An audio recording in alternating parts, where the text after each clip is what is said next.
Jadi ketika saya masuk UI tahun 2002, Mas Roy, kami dikumpulkan di Lambang Makara yang ada di depan. Saya saat itu bangga menggunakan jaket kuning ya, yang saat ini dipakai oleh Mas Roy. Tapi warnanya kuning. Ya, ini menunjukkan bahwa alumni UGM memberikan dukungan kepada mahasiswa-mahasiswa UI untuk terus menyuarakan kebenaran, menyuarakan suara dan jeritan hati rakyat kepada pemerintah. Karena itu adalah bagian dari kontrol publik. Nah, saya saat itu menggunakan jaket kuning bangga sekali, Mas Roy. Itu di kampus Depok atau di kampus Salemba? Kampus Depok. Kampus Depok ya. Kampus Depok, dan pada saat itu demonstrasinya di zaman pemerintahan Megawati ya. Kalau saya tidak salah ya, 2002 ya. Presidennya Gus Dur dan kemudian Megawati ya. Dan kemudian kan Gus Dur dijatuhkan, diimpeach, kemudian naik Bu Mega. Nah, saya melihat bahwa mahasiswa itu adalah kekuatan yang tidak kita sadari, itulah kekuatan sebagai agent of change. Ya. Dan buat adik-adik saya mahasiswa Universitas Indonesia, saya selaku alumni bangga sekali dengan mahasiswa UI, karena kalau mahasiswa UI udah turun warna kuning ini, Mas Roy, kalau sudah di jalan itu ada kebanggaan ya, baik kepada kami yang alumni gitu. Dan ada satu semangat yang ada dalam Mars UI ya. Ya, sebagai alumni UI, saya akan menyanyikan sedikit deh. Luar biasa. Nah, marsnya begini. Semangat lincah gembira, sadar bertugas mulia, sadar bertugas mulia, mahasiswa. Gitu, Mas Roy. Jadi semangat lincah gembira, sadar bertugas mulia. Universitas Indonesia, pelambang cita, berdasarkan Pancasila dasar negara. Nah, itu Mas Roy. Luar biasa. Itu semangat yang ada dalam Mars UI yang kami nyanyikan, Mas Roy, pada saat kami di Pelonco dalam namanya program OKK, Organisasi Kehidupan Kampus tahun 2002 ya. Nah, Mas Roy, hari ini memang kita ada dalam situasi global yang tidak menentu. Dan tadi Pak Ugroseno sudah menyampaikan pikiran-pikiran kebangsaannya sebagai mantan Wakapolri kepada Presiden Prabowo, kepada DPR, kepada partai politik juga, kepada para jajaran menteri juga, kemudian juga kepada mahasiswa dan kepada TNI dan Polri. Intinya adalah apa yang dituntut oleh mahasiswa, saya kira itu adalah suara hati nurani yang mewakili jeritan masyarakat hari ini. Bahwa ketika BBM naik, Pertamax naik, itu tentu akan memukul ekonomi masyarakat ya. Bisa jadi ke depan akan ada multiplier effect, yaitu kenaikan harga-harga barang, kemudian juga tarif listrik, diikuti juga mungkin dengan tarif transportasi misalnya, busway dan lain-lain sebagainya, itu tentu akan sangat berdampak. Dan kemudian yang berikutnya lagi, Mas Roy, kekuatan kita untuk pengelolaan APBN yang lebih berorientasi kepada kehidupan masyarakat itu tentu harus dikedepankan ya. Jadi kita butuhkan adalah tata kelola pemerintahan yang baik, good governance dan clean government, di mana APBN yang saat ini kita tahu bebannya sangat berat, Mas Roy ya, apalagi ditambah dengan program MBG ya, itu tentu membuat pemerintah harus melakukan rekalkulasi ulang ya, dan reformulasi ulang terhadap porsi APBN kita, sehingga harus lebih banyak berorientasi pada kehidupan rakyat. Dan apa yang disuarakan mahasiswa hari ini, Mas Roy, itu adalah keresahan kita semua.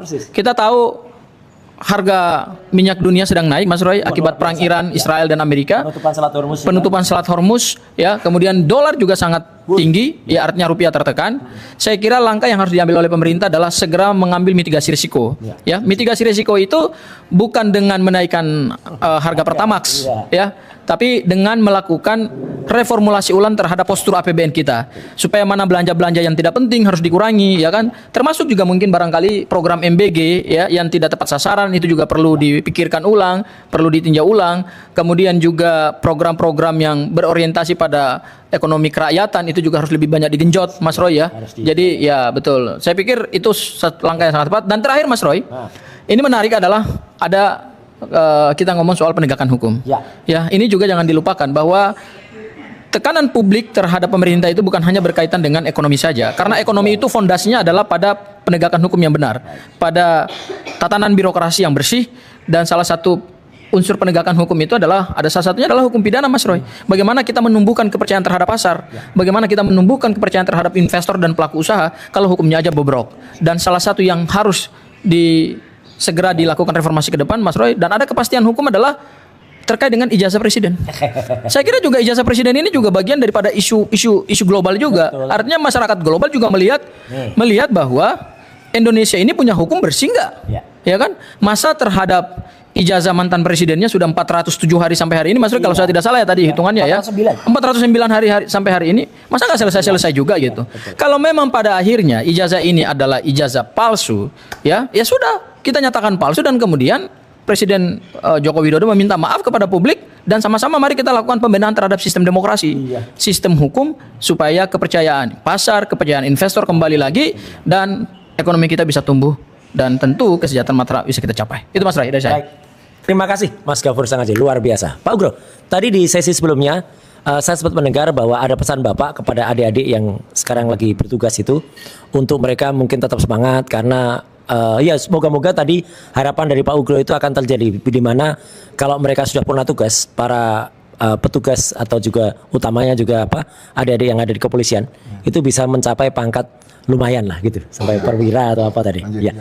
Itu mungkin bisa disampaikan sedikit lagi Pak supaya menyemangati mereka dan mereka tuh sayang kepada adik-adik lainnya yang lagi berdemo Pak. Silakan Pak. Jadi saya cerita biar nggak terlalu tegang Mas ya. Siap Pak. Jadi Mas Gofur dulu mulai kuliah tahun 2002. 2002 Pak. Iya.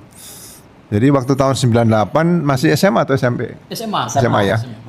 SMA kelas 2 Pak. Reformasi. Ya, jadi reformasi waktu itu saya kan Kapolres Surabaya Timur Mas. Baik. Pangkat Letnan Kolonel. Ya. Jadi unjuk rasa itu saya lakukan dengan banyak membangun komunikasi dengan mahasiswa ya. Ya kan? Jadi mereka juga bisa menerima jadi tidak ada yang anarkis lah. Jadi tapi kondisi itu kan pada saat memuncak kadang-kadang ada emosional gitu. Ya pas dorong-dorongan ini tidak tendang-tendangan bukan, dorong-dorongan antara mahasiswa dengan aparat yang saya pimpin. Nah, kemudian mahasiswa ada yang pingsan. Bukan jatuh, didorong bukan pingsan. Nah, kita biasanya dalam tim itu, tim kepolisian ini kan ada dokter kepolisian juga. Iya, Pak ya. Kan? Bahwa nah, di dokes ya. Ya, tapi mobilnya itu ditulisi Dokpol, maksudnya dokter kepolisian. Iya. Begitu mau didatangi sama dokter teriak, jangan kasihan.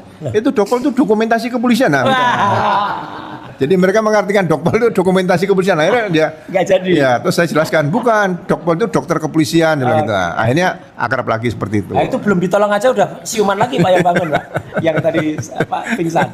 Ya, jadi unjuk rasa ini sebetulnya kan kita semua lah, apakah aparat, apa masyarakat yang hadir di situ lah ya, yang melakukan, yang menonton dan sebagainya. Betul. Ini kan sebetulnya menyampaikan aspirasi dari kita untuk kita oleh kita. Setuju. Jadi aparat juga disuarakan di situ sebetulnya. Jadi jangan lupa di situ. Jadi bukan diartikan gini dari kita oleh kita untuk kamu bukan. Untuk kamu, iya. Ya, jadi ketiga ini harus dipedomani sama dari kita untuk kita oleh kita. Ya. Nah, menginjak kaitan dengan usia kaitan dari pensiun ya? Iya, betul. Ya, jadi gini, saya merasakan sedih kalau ada seorang masyarakat menjadi anggota Polri dari pangkat tamtama nih. Tamtama itu yang merah paling bawah nih ya, paling rendah ya. Katanya strip gitu. Dulu kalau kita bergabung tuh Perada namanya Mas. Oke, ya. Tapi sekarang Barada. Bayangkara 2. Nah, kemudian pensiun masih tamtama. Oke, belum perwira gitu ya. Iya, malah kadang-kadang hanya naik brigadir ya pensiun kan kasihan. Ya. Nah, makanya saya membaca undang-undang itu, kenapa dibeda-bedakan masih disebut tamtama, bintara, itu pensiun usia berapa? Kalau nggak salah 59. 59, ya. Iya. Loh, kenapa dibedakan? Ini kan diskriminasi nih. Iya. Jadi ke depan nanti usia pensiun itu sama, ya? sebutannya adalah untuk anggota kepolisian Republik Indonesia. Oke. Jadi sama. Ya. Dari Barada sampai Jenderal Bintang 4 sama 60. Ya. Kenapa? Tidak ada lagi nanti ke depan yang pensiun tamtama atau bintara, Mas. Tidak ada lagi, saya garis bawahi. Iya. Semuanya perwira pensiun. Luar biasa kalau bisa gitu. Kenapa? Iya. Karena begitu dia bergabung dengan kepolisian menjadi seorang Barada, itu hitungan saya nih. Ya. Hitungan saya minimal dia usia berapa? 12 ya. 12 plus 2 tahun pendidikan. Baik. Berarti 14 tahun. Ya. Itu sudah menjadi bribda. Berarti berapa? 19 tambah 14 33. Iya. 33 sudah bribda. 33 sudah bribda. Ya. Nah, pada saat bribda sampai menjadi perwira, ya kita harapkan dia 18 tahun Ya. plus pendidikannya Ya, 33 itu sudah menjadi perwira. Ya, berarti Jadi 33 tambah 8 18 51. 51. Ya. Ya, pas Ya. lah ya. Jadi seorang tamtama itu nanti akan pensiun AKP atau kapten Bagus sekali kalau perwira bisa ya. menjadi, iya. Di situ. Ya. Ya. Kalau dia punya kemampuan khusus misalnya instruktur menembak Ya, tepat sniper misalnya. Baik, ya. Itu bisa diperpanjang sampai 70. Karena punya keahlian khusus. Iya. Jadi kalau 70 nanti dia bisa naik pangkat 2 kali lagi. Baik. Jadi bisa pangkat kombes. Wah. Hebat sekali Pak. Kalau Seorang kalau barada dia bisa awalnya pangkat kombes. barada, bisa, Nah, iya. Itu yang harusnya dipikirkan oleh anggota DPR kita. Iya. Jangan ditulis tamtama pensiun 59. Ini kan Iya, istilahnya tidak ingin meningkatkan kualitas sumber daya manusia kita seperti Iya, itu. iya. Nah, brigadir sama. Brigadir begitu masuk pendidikan, ya seharusnya pendidikan brigadir itu 3 tahun, Mas. Iya. Jadi umur 21 dia sudah bribda. Iya. Nah, bribda plus waktu kalau nggak salah 4 kali 4 16 18 tahun lah tambah pendidikan itu sudah jadi perwira. Iya. Jadi 18 tambah 21 Iya. 39 Sudah jadi perwira. udah perwira. Iya. Nah, dia masih ada waktu 21 tahun bertugas. Masih waktu 60. masih ada ya. Jadi pensiun kombes. Gitu loh. Jadi sekali lagi Hebat tidak sekali. ada ke depan nanti pensiunan polisi yang pangkatnya tam-tam atau bintara. Ya. Tapi dalam RUU yang perubahan ketiga ini kok masih dimasukkan? Iya. Berarti anggota legislatif yang merumuskan itu, ya, merumuskan merubah kepolisian. undang-undang kepolisian ini memang cermat. kurang komunikasi Baik. dengan masyarakat Ya, seperti itu. ya. Ya, jadi harusnya kesejahteraan anggota kepolisian ini bisa diperhatikan oleh Komisi 3 DPR RI yang saat ini dipimpin oleh ketua Pak Habibur Rahman tadi Ya, seperti ya, itu ya. Kemudian juga kaitan dengan masalah penugasan di luar struktur. Betul, Kadip. Sebetulnya jangan main-main dengan masalah putusan Mahkamah Konstitusi, ya kan? Jadi jangan dihadapkan nanti undang-undang ini akan Direvisi digugat lagi. kembali, Ya. direvisi lagi, ya kan? Ini kan menimbulkan lagi nanti situasi yang kadang-kadang mengganggu jalannya pemerintahan Pak Prabowo Siap. sekarang seperti Iya, ini gitu, ya. Jadi banyak hal-hal yang mungkin kita akan bantu untuk sempurnakan ke depan nanti, Ya. ya. Jadi bagi jabatan struktural di kepolisian itu usianya 60 saya setuju, nggak ada masalah, Ya. ya. Atau mau dibikin Tapi 6, juga semuanya ya. sampai segitu ya. Ya, kemudian satu lagi kalau jabatan fungsional, Ya. kalau misalnya ini tidak sempat misalnya pindah menjadi komisaris di BUMN, ya kan? Atau tidak siap untuk berusaha di luar karena terlalu lama Ya, di polisi, tetap polisi, itu tapi- jabatan ya. fungsional, tapi sampai 70, Iya. ya. Jadi nggak ada masalah. Jadi masih bisa naik pangkat, masih menikmati gaji sampai 70, ya. Sehingga ke depan nanti anggota kepolisian atau masyarakat merasakan bahwa undang-undang kepolisian itu juga memperhatikan meningkatkan kesejahteraan anggota kepolisian Republik Indonesia seperti itu, Mas. Ya. Itu saja dulu yang ingin saya sampaikan, Mas. Terima kasih. Ya, saya juga ingat ya teman-teman semua. Ini sedikit nambahin yang tanya sama Pak Ugro. Dulu ketika pada film pengkhianatan G30 SPKI itu ada seorang awalnya apa Banpol atau apa yang jadi saksi itu loh Pak. Oh, bukan dia masih tamtama. Masih tamtama ya, tapi akhirnya pangkat terakhirnya kan Perwira. Perwira kan? Dia sampai Pak siapa tuh nama Pak? Bukan Pak Kiat namanya Pak. Siapa itu? bukan. Ya pokoknya itu ya yang naik sepeda kemudian suatu saat terus digiring ikut masuk ke apa? kendaraan PKI itu lah. Iya betul. Ya, Dibawa ke lubang buaya. dibawa ke lubang. Sukitno. Sukitno. Bukan. Sukitman. Sukitman. Nah, wah ini luar biasa. Polisi Ya. Sukitman. Ya, Bapak Polisi Sukitman. Itu kan akhirnya pangkatnya juga menjadi perwira ya. Ya. Itu luar biasa tuh Bapak. Ada catatan Ya. sedikit untuk soal-soal kayak gitu Ya. Bapak. Ya. Jadi begini, Sukitman gitu. saya akan melihat apa yang diberikan oleh pemerintah kepada Presiden Soeharto dan Pak Jenderal Abdul Haris Nasution Ya, sebagai ya, jenderal besar. Ya. Nah, jenderal besar ini sebenarnya bagi saya adalah hal yang sangat luar biasa dan itu sebetulnya bagian dari pemberian gelar bintang tanda jasa tanda kehormatan. Baik, ya. Jadi seperti pahlawan revolusi, Mas. Ya, harusnya. Pahlawan revolusi itu di samping dinaikkan pangkat satu tingkat anumerta, Wah, itu harusnya jauh itu lebih juga dapat gelar Iya. penghargaan kehormatan, tanda kehormatan adalah jenderal besar. Ya, layak Pak itu. Ya. Nah, sama dengan ada yang masih kapten waktu itu, Oh iya, Pierre Tendian ya. Ya. Itu bagi saya kalau saya pribadi ya itu bisa diberikan jenderal besar. Padahal sebelumnya belum jenderal Pak. Iya, jadi pada saat beliau mengorbankan jiwa dan Kan, raganya, ya. ya kan, yang sangat luar biasa. Baik. Kalau beliau misalnya hidup tidak jadi korban kan bisa mencapai jenderal juga itu. Oh iya. Jadi iya. tidak rugi memberikan gelar jenderal besar kepada Kapten Anumerta Pierre Tendian Iya, itu iya, seperti itu loh. iya, Ini mungkin usulan pemikiran saya ya terserah nanti mau Luar biasa. diterima atau tidak itu Ya, saja. Ya. Karena yang bersangkutan ya Mas Pierre Tendian itu kan sempat ketika dulu tanya, "Siapa?" "Saya Nasution." Ya. Nah, kan luar biasa. Termasuk ini ya, apa? termasuk untuk semua presiden Republik Indonesia itu adalah jenderal besar. Karena bisa sering menjadi inspektur upacara dalam upacara 5 Oktober. Iya, yang Pak Jokowi ya. Semuanya semua lah. Ya, kok secara eksplisit termasuk Pak Jokowi gitu. Ini nggak ada masalah dengan ijazah, ya toh. Jenderal besar kok ijazahnya palsu boleh nggak, Pak? Jabatan presiden tadi, jenderal besar. Iya. Tapi gimana tadi, tapi kalau ijazah palsu harus ditanya lagi ya gitu. Jenderal besar kok ijazahnya palsu. Kayaknya perlu ditangguhkan. Kayaknya perlu ditangguhkan. Nah, ini sebelum kita bicara ngalor ngidul nih ya, kita ada sesuatu yang tadi menarik ya. Karena lagi-lagi bagi yang baru nonton, ntar ada yang tanya, Roy Suryo kok pakai jaket kuning gitu ya? Ya, jaket kuning ini apresiasi saya kepada adik-adik mahasiswa, terutama mahasiswa UI, Universitas Indonesia yang sekarang sedang berjuang menjaga dan juga mengartikulasikan atau membawa aspirasi kita, aspirasi rakyat, ya gitu. Dan yang menarik tadi diterangkan oleh Mas Gafur Sangaji, ini lulusan UI yang asli, karena memang tiap kampus itu punya simbol atau logonya sendiri-sendiri. Iya, betul. Universitas Gadjah Mada itu simbolnya memang ada sudut 5 yang merupakan bukan kopi, itu tudung kehormatan atau mahkota kehormatan dari Sultan Agung. Ya, itu ada di situ. Raja Jawa beneran. Raja Jawa beneran, bukan Raja Jawa yang palsu ya. Kalau kampus ITB itu adalah Ganesha.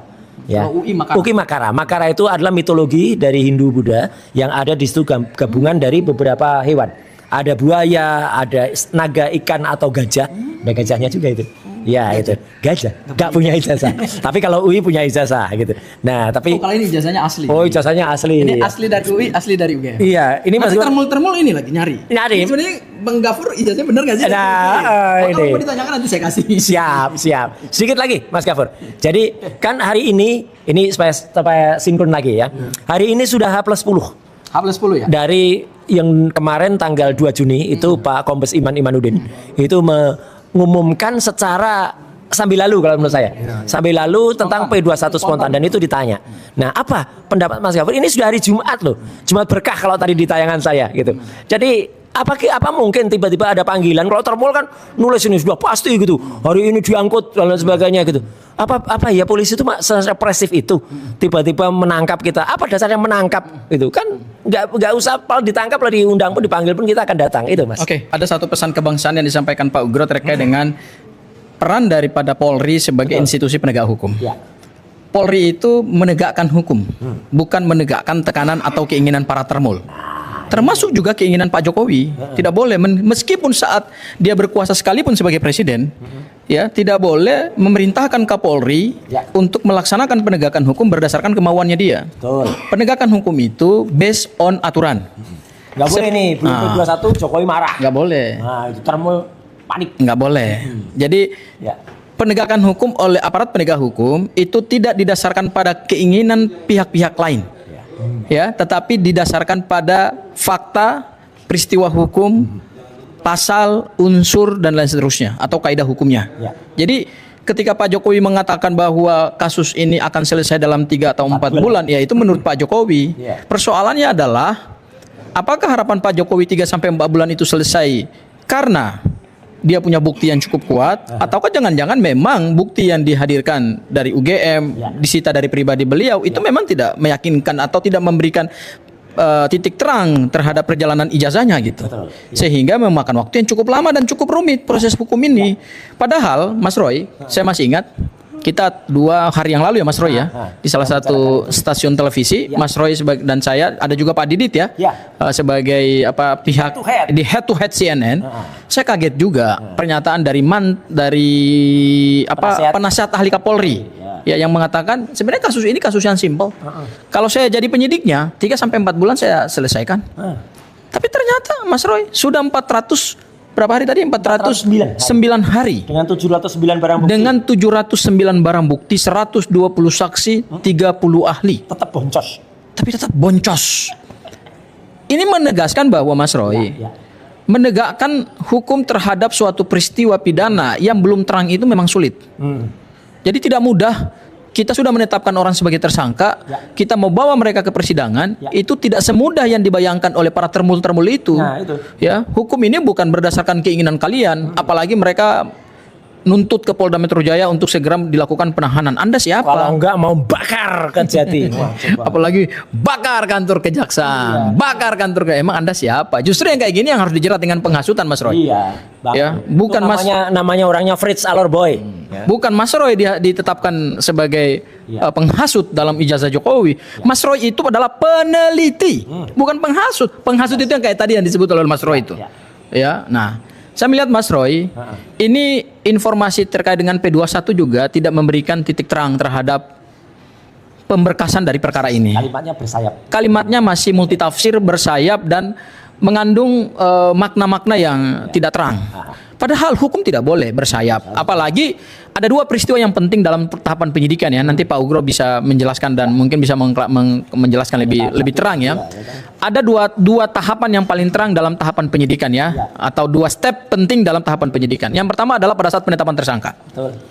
Penetapan tersangka itu pada saat dilakukan tanggal 7 November 2025 Mas Roy, itu langsung oleh Kapolda Metro Jaya. Iya. Ada 8 orang ya Mas Roy ya. Tersangka. Ada 8 orang yang ditetapkan sebagai tersangka dari 12 terlapor dan itu diumumkan live oleh Kapolda Metro Jaya.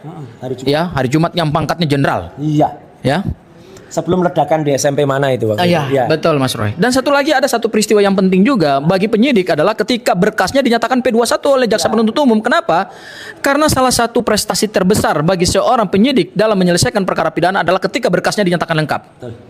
Itu menunjukkan bahwa dia punya kompetensi dalam melakukan penyidikan, dalam mengumpulkan bukti baik barang bukti maupun alat bukti, dapat melakukan uraian terhadap rumusan delik, bisa membangun konstruksi peristiwa pidananya sehingga bisa meyakinkan penuntut umum. Kalau sampai kemudian di P21 kan itu prestasi terbesar. Tapi kalau tidak di P21 kan, apalagi sampai masih bolak-balik, itu yang biasanya bikin pusing tuh penyidik tuh, Mas Roy. Dan itu menunjukkan bahwa prestasi seorang penyidik ketika berkasnya sudah hampir 409 hari dan belum juga di P21 kan oleh jaksa penuntut umum, itu menunjukkan bahwa menurut saya bukti-bukti yang sebenarnya dimiliki oleh penyidik pada saat mereka menetapkan tersangka itu masih bukti-bukti prematur. Betul. Tapi karena adanya tekanan politik, adanya tekanan politik karena objek yang jadi perkara ini adalah objeknya mantan Presiden Republik Indonesia, kemudian mereka harus menetapkan orang sebagai tersangka. Ya, jadi kalau kita lihat di situ aja, buktinya masih prematur, buktinya belum terang, peristiwa hukumnya juga belum terang, unsur deliknya juga belum meyakinkan, terpenuhi, ya kan? Tetapi kemudian mereka memaksakan penetapan tersangka. Sehingga yang terjadi adalah mereka harus bolak-balik nih. Dan harus penuhi terus, bekerja lagi penuhi terus. Ya, padahal Mas Roy, ini peristiwa pidananya sederhana. Hanya perkara dugaan penghasutan dan fitnah. Itu pokoknya di situ. Terkait dengan apa? Objek ijazah. Makanya kita bukan membuktikan peristiwa pidana yang berat seperti misalnya penyidik harus membuat terang benderang suatu perkara pembunuhan dengan menguraikan peristiwa hukumnya sehingga bisa ditemukan tersangkanya, ya kan? Yang ancaman hukumannya adalah hukuman pidana mati gitu. Ini cuman ancaman hukumannya 2 tahun penjara, Mas Roy. Peristiwa kecil, peristiwa sederhana. Tapi kenapa panjang? Karena untuk membuat perkara ini bisa naik ke tahap persidangan dibutuhkan bukti yang meyakinkan. Dibutuhkan bukti yang membuat peristiwa ini terang. Nggak bisa samar-samar. Peristiwa hukum tidak bisa samar-samar. Ya, oleh karena itu saya melihat bahwa sampai sekarang sebenarnya berita terkait dengan P21 itu masih ambigu, masih bersayap, dan sampai hari ini kita sudah H+10. Sementara Mas Roy, ada batas waktunya. ada batas waktu penyerahan tersangka tahap 2. Ya, jadi batas waktu tahap 2 berdasarkan pedoman internal kejaksaan dan kemudian KUHAP, ya, itu batas waktunya adalah paling lama 14 hari sejak diterimanya P21. Kalau diterimanya tanggal 2, loh ini sudah H+10. Berarti H14 itu ya batas waktu 14 hari itu mungkin hari Selasa atau hari Rabu. Sementara hari Senin kita libur. Oh iya ya. Iya, 1 Muharram Mas Roy. Kalau saya tidak salah ya. Aduh, boncos dong. Iya. Kan nggak mungkin besok mau diserahkan sore baru datang surat, kan nggak boleh. Artinya administrasi perkara pidana itu juga harus patut. Artinya patut itu masa orang besok mau diserahkan kepada jaksa suratnya baru datang malam. Kalau yang bersangkutan sedang ada di luar kota, makanya paling layak dan patut itu adalah 3 hari atau 4 hari sebelum dilakukan penyerahan tersangka itu si tersangka atau si yang bersangkutan sudah diserahkan dulu, diberitahu dulu. Makanya menurut saya Mas Roy, P21 ini masih angan-angannya para termul ya. Dan tidak boleh kalau saatnya belum P21 jangan maksa-maksa penyidik untuk menyerahkan tersangka dan barang bukti. Kami datang ke Polda supaya Polda segera menyerahkan tersangka dan barang bukti. Padahal kabarnya mereka dimarahi di Polda itu. Ternyata mereka dimarahi ya Mas Roy ya. Ada informasi. Katanya kan mereka ketemu Dirkrim Mas Roy. Mana ada dimarahi. Oh gitu ya. Iya, kabarnya dimarahi. Kenapa dimarahi Mas Karena Roy? mendesak-desak itu. Karena itu menjatuhkan integritas daripada aparat Dan penegak apa boleh? Orang nggak punya legal standing tiba-tiba masuk ke kantor kepolisian, ya kantor polisi, kemudian periksa-periksa berkas, desak-desak itu, Mas. Nah, itu nanti Pak Ugro yang lebih layak untuk menjawab dan lebih kompeten. Ya, oke Mas Roy, saya kembalikan ke Mas Roy. Baik, ya kita masuki closing statement dari Pak Ugro. Sebelum closing statement tadi ada pertanyaan soal ini sebenarnya yang jawab harus UI ya, tapi karena saya kebetulan pernah baca, ya apa hubungannya antara filosofi Hindu Buddha itu dengan Makara? Karena di beberapa peninggalan-peninggalan candi itu ada yang namanya Kala Makara. Malah ada Kala itu sering diambil kalanya sebagai Batara Kala atau Kala. Itu adalah relief berbentuk kepala. Kalau Makara itu gabungannya dari Itu seperti bunga ya. seperti mata air. ada bunganya, ada mata, ada hewan-hewan jadi satu. Itulah indahnya Indonesia. Jadi kita mengambil beberapa filosofi-filosofi yang sangat bagus untuk berbagai kampus. Kalau alumni kampus sekelas UGM, Ya. UI, kalau alumni benaran itu mereka punya memori. Sangat, karena Dan- mereka kalau kata iya. itu ngingetnya di hipokampus, di otak belakang. Iya, kalau alumni kampus benar mendapatkan ijazah dengan benar, ditanya terkait dengan kampusnya pasti tahu pengalaman kuliahnya, main di mana, biasa makan di mana, kos di mana, tinggal di mana, temannya siapa, ya kan, rektor atau dekannya siapa, dosen pembimbingnya siapa, gitu kan. Ini bolak-balik. Ceritanya juga salah, katanya ceritanya nunggu kuliah di gedung pusat. Kalau kuliahnya di Fakultas Kehutanan, Pak Ugro, nunggunya di gedung pusat itu sama saja kuliahnya di Patung Pancoran. Ya, kita nunggunya di sini. Lah jauh banget toh. Baik Pak Ugro, ini closing statement Bapak tentang tadi P21 yang sampai dengan hari ini dan besok Senin itu libur, Pak. Betul. gitu ya? Besok Senin itu tahun baru 1 Muharram 1448 Hijriah. Saya selalu berikan begini. Iya. Kalau bicara sudah kaitan dengan berkas perkara Ya. antara penyidik dengan penuntut umum, itu kan sudah diatur dengan Pedoman Kejaksaan Republik Indonesia nomor 1 tahun 2026. Nah, di situ di angka 43 jelaskan. Jadi apabila berkas perkara sudah dinyatakan lengkap, pihak jaksa bisa menyampaikan pada penyidik ini berkas sudah lengkap. Tidak ada kata-kata tidak perlu dilengkapi lagi, nggak ada. Nah, itu kan Kata-kata itu kan harus secara eksplisit, ya kan? Nah, seorang jaksa kalau mengatakan bahwa berkas sudah lengkap, tapi kan ini belum ada nih. ya. Tapi kalau dikatakan berkas tidak perlu dilengkapi, katakanlah itu bukan pernyataan jaksa, Betul. ya kan? Ya, Nah, ya. tapi kalau benar jaksa menyatakan berkas sudah dilengkapi, itu 2 hari kerja saja sudah harus terbit P21. Nah. Itu loh. Nah, P21 14 hari harus dilengkapi. Jadi hal-hal yang berkaitan dengan yang tidak jelas ini sebenarnya tidak perlu disampaikan oleh para pendukung Pak Jokowi tadi ya kan, bahwa ini sudah P21. Jadi jangan mencampuri urusan penyidik dan penuntut umum atau jaksa peneliti seperti itu ya. Jadi bukan berarti nanti kelihatan kita ini bisa lebih seolah bisa lebih tahu daripada penyidik atau penuntut umum, tapi malah lebih ketahuan kita ini kurang tahu, malah kurang pengetahuan atau kurang tahu seperti itu ya kan. Nah, kemudian saya coba dalami lagi. Selalu dikatakan bahwa penanganan restoratif justice menggunakan KUHP yang lama. Oke, saya setuju. Kemudian menggunakan peraturan kepolisian nomor 8 tahun 2021. Nah, peraturan kepolisian nomor 8 dari tahun 2021 itu tentang penyidikan tidak pidana berkaitan dengan restoratif justice. Itu di angka 18 masih itu jelaskan bahwa apabila sudah dilakukan restoratif justice dan sudah digelar, kemudian surat permohonan itu kalau di Polda dikirim kepada Kapolda, bukan kepada direktur ya. Nah, ya kemudian setelah digelar kan dihentikan penyidikan. SP3 ya, surat penyidikan. Nah, setelah diterbitkan SP3 dengan segera di angka 8 tadi ya, semua benda atau barang sitaan itu kembalikan. harus dikembalikan kepada yang berhak. Jadi kalau misalnya disita dari UGM, kembalikan UGM. Jadi tidak bisa maju lagi ke pengadilan atau ke penuntut umum, nggak bisa, dilimpahkan nggak bisa, ya kan? Nah, kemudian di situ disebutkan bahwa penghentian penyidikan tadi adalah penghentiannya berdasarkan laporan polisi. LP-nya ini. Iya, bukan atas nama tersangka, bukan di situ. Jadi tidak bisa diartikan oh bisa dicabut tersangka sudah minta maaf, nggak ada. Minta maaf itu hanya disampaikan pada saat hari raya Idul Fitri untuk minta mohon maaf lahir dan batin. Ya, yang dilakukan adalah kesepakatan bersama.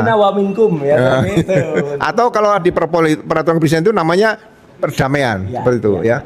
Itu saja yang ingin saya sampaikan supaya ini lebih memberikan pencerahan saja kepada seluruh masyarakat bahwa restoratif justice itu bukan hal yang sangat mudah, tapi hal yang sangat sulit, sangat pelik, dan sangat membutuhkan energi banyak untuk bisa menyelesaikan. Mas Roy bayangkan nggak? Ya.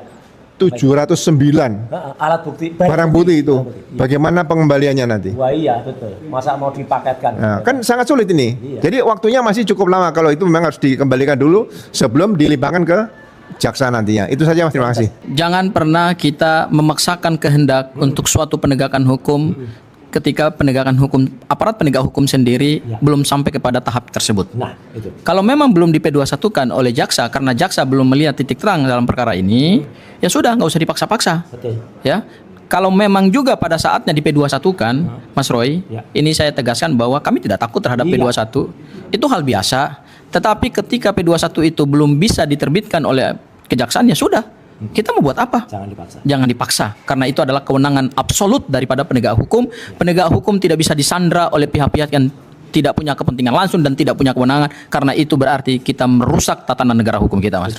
Baik, terima kasih Mas Gafur, dan untuk penutup ya, 57 detik terakhir akan saya gunakan untuk mengingat kembali apa kata-kata dari Pak Dirkrim Pak Imanuddin ya, Pak Kombes, bahwa ada nggak kata P21, ada nggak kata lengkapnya. Dengarkan saja. Informasi P21 kasus Roy Suryo. Mulai dari sini. Kami jawab rekan-rekan sekalian bahwa alhamdulillah jaksa sampai dengan hari ini sudah menyatakan bahwa berkas perkara yang kami kirimkan ke Kejaksaan Tinggi DKI tidak memerlukan lagi pemenuhan atas kekurangan-kekurangan yang kemarin sudah kami penuhi, sehingga kami saat ini sedang berkoordinasi untuk melimpahkan pertanggungjawaban barang bukti dan para tersangka tersebut. Ya, itu tidak ada kata lengkap, tidak ada kata-kata P21. Kata P21 di awal tadi itu adalah jawaban untuk pertanyaan yang ada. Jadi hari ini sekali lagi Pak Ugro, kemudian juga Mas Gafur Sangaji dan juga semua pemirsa yang ada ya, langkah update Ugro Seno Tribrata, Abdul Ghafur Sangaji official, dan juga Refli Harun ya. Roy Suryo official udah mati ya, udah habis baterainya ya, udah amit mundur ya. Jadi kita tutup kali ini dulu, dan kita akan update lagi perkembangan terakhir. Tapi yang jelas adalah hari-hari ini tampaknya sulit betul bagi kepolisian daerah Polda Metro Jaya ya, untuk kalau mau menyelesaikan, apalagi sudah dikejar tanggal. Senin adalah hari besar agama 1 Muharram 1448 Hijriah, dan Selasa itu sudah H14. Kalau Selasa tiba-tiba ada undangan dan kemudian itu dilakukan penangkapan atau dilakukan penahanan, saya kira itu ada abuse of power di situ. Ya, itu tidak mungkin. Saya terpaksa mengatakan ini karena kita mengatakan bahwa polisi harus bertindak fair, harus juga atas nama hukum, tidak boleh juga kemudian melakukan hal-hal yang tidak pada tempatnya. Karena sesuai dengan kalimat yang ada di surat P21, demi keadilan dan kebenaran berdasarkan ketuhanan yang Maha Esa. Sekian dan terima kasih. Wassalamualaikum warahmatullahi wabarakatuh.